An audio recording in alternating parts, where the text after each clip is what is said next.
அனைவருக்கும் வணக்கம்.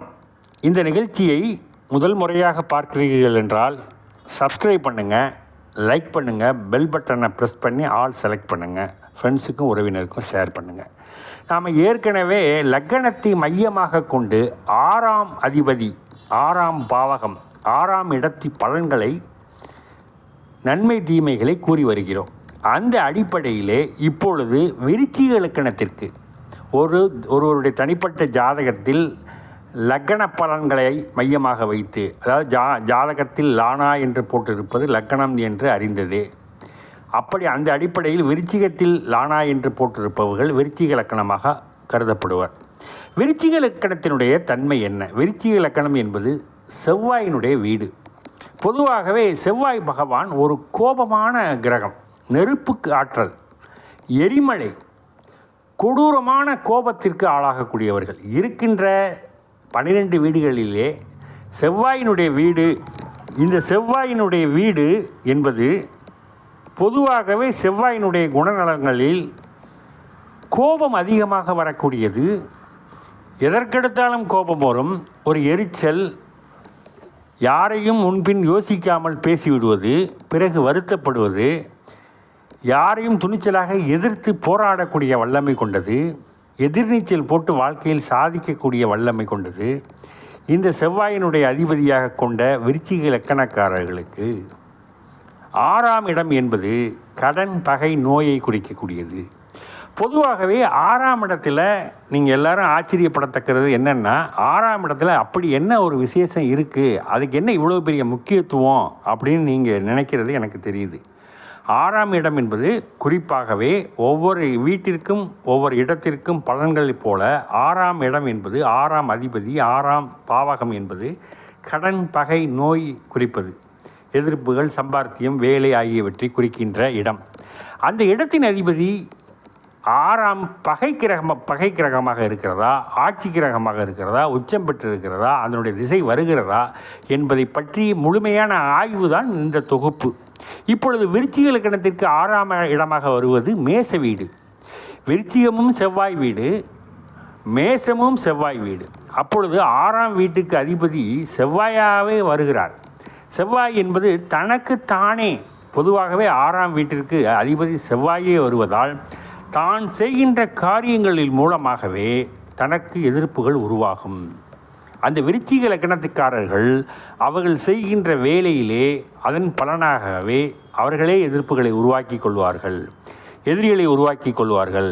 அவர்கள் செய்கின்ற செயல்களிலே கடனை உருவாக்கி கொள்வார்கள், பகையை உருவாக்கி கொள்வார்கள். இவர்கள் பேச்சே பகையே ஆகும், இவர்கள் செயலே எதிரிகளை உருவாக்கும், இவர்களுடைய சிந்தனைகளே எதிரணியாக செயல்படக்கூடியவர்களை தூண்டிவிடும். ஆகவே ஒவ்வொரு செயலுக்கும் எதிர்வினை இவர்களுடைய செயல்பாடுகள் தான் என்பதை நாம் இங்கு முக்கியமாக கூறியாக வேண்டும். 6ஆம் இடத்துபதி செவ்வாய் என்பது இவர்களுக்கு செவ்வாய் திசை என்பது நன்றாக இருந்தாலும் இவர்கள் நன்மைகள் தீமைகள் கலந்த கலவையாகவே இந்த திசை என்பது இருக்கும். அதிலும் செவ்வாய் பகவான் ஆட்சி பெற்றிருந்தால், அதாவது விருச்சிக லக்கணத்திலேயோ அல்லது மேச லக்கணத்திலேயோ ஆட்சி பெற்றால் நன்மைகள் என்பது 50% தான் இருக்கும். பிறகு 50% 6ஆம் வீட்டினுடைய அதிபதி ஆட்சி பெற்றிருப்பதனால் அவர்களுக்கு அவ்வளவு நன்மைகளை செய்ய இயலாது. அந்த கிரகத்தினால் கடன் என்பது தீராத கடனாக இருக்கும். எந்த காலத்திற்கும் வட்டி கட்டி கொண்டே இருப்பார்கள். கடன் என்பது வாங்கி கொண்டே இருப்பார்கள். திருப்பி செலுத்துவதில் தகராறுகள் ஏற்படும், வம்புகள் ஏற்படும், மனஸ்தாபங்கள் ஏற்படும், எதிரிகள் தானாக உருவாகுவார்கள், எந்த இதிலும் தடைகள் ஏற்படும், தோல்விகள் ஏற்படும். சரி, விருச்சிக லக்கணத்திற்கு 6ஆம் அதிபதி செவ்வாய் பகவான் எங்கிருந்தால் நன்மை என்று நாம் பார்த்தோமானால், செவ்வாய் பகவான் ஆட்சியில் இல்லாமல் இருந்தால் மிகவும் சிறப்பு. சிலருக்கு செவ்வாய் திசை வராமல் இருந்தால் மிகவும் சிறப்பு. காரணம், விருச்சிக லக்கணத்திற்கு பிறந்தவர்கள் எந்த ராசியாக இருந்தாலும் சரி, ஆனால் செவ்வாய் திசை வராமல் இருந்தால் இவர்களுக்கு மிகவும் சிறப்பு. பொதுவாகவே செவ்வாய் ஆட்சி பெறாமலும் செவ்வாய் திசை வராமலும் இருந்தால் இவர்களுக்கு மிகப்பெரிய யோக பலன்களை தரும். செவ்வாய் என்பது இவர்களுடைய உடல் நலத்தில் ஒரு இரத்த கொதிப்பை உருவாக்குகிறது. அதாவது இரத்த சூடேறுதுன்னு சொல்லுவாங்க. கோபம் கண்ணில் தெரிக்கும். எந்த பிரச்சனையும் விட்டனா நான் ஒரு கை பார்ப்போம் அப்படின்னு சொல்கிற அளவுக்கு கோபம் வரும். ஆகவே இந்த விருச்சிக லக்னத்திற்காரர்கள் தன்னுடைய செயல்பாட்டுகளின் வேகத்தை குறைத்து கொள்வது நல்லது. பொதுவாகவே இவர்கள் ஒரு செயலிலே அதிகமான வேகத்தை காட்டினால் அதன் எதிர்விளைவு இதைவிட கூடுதலாக அவர்கள் உங்களை பழிவாங்க வேண்டும், பகை தீர்க்க வேண்டும் என்று வேகத்துடன் இருப்பார்கள். நீங்கள் அமைதியாக சென்றால் தானாக வழிவிட்டு ஒதுங்கி விடுவார்கள். ஆகவே விருச்சிக லக்னத்திற்காரர்களுக்கு நாம் சொல்லுவது என்னவென்றால், நீங்கள் அதிகமாக கோபப்படுவதை நிறுத்தி கொள்ள வேண்டும். மேலும் நீங்கள் செய்கின்ற செயல்களை ஒரு முறைக்கு இருமுறை கலந்து ஆலோசித்து செயல்படுவது நல்லது. எந்த கடன்களையும் அடைப்பதற்கு முன் புதிய கடன்களை வாங்கி பழைய கடன்களை அடைக்கக்கூடாது. மேலும் இந்த விருச்சிக லக்னத்திற்காரர்கள் இவர்கள் செய்கின்ற செயல்கள் எல்லாம் தவறாக போவதினால் இவர்கள் ஒருவரை குருநாதராக தேர்ந்தெடுத்து அவரிடத்திலே கருத்துக்களை கூறி ஆலோசனையின்படி நடந்து கொள்வது இவர்களுக்கு சிறப்பு. இந்த விருச்சிக லக்னத்திற்காரர்களுக்கு 6ஆம் இடம் செவ்வாயாக வருவதினால் செவ்வாய் பகவானை வணங்கி வருவது சிறப்பு. 6ஆம் அதிபதி 6ஆம் இடத்தில் இல்லாமல் இருந்தால் மிகச்சிறப்பு. அதனுடைய திசை செவ்வாய் திசை வராமல் இருப்பது மிகவும் இந்த விருச்சிக லக்னத்திற்காரர்களுக்கு வெற்றி மேல் வெற்றியை தரக்கூடிய வகையில் அமையும்.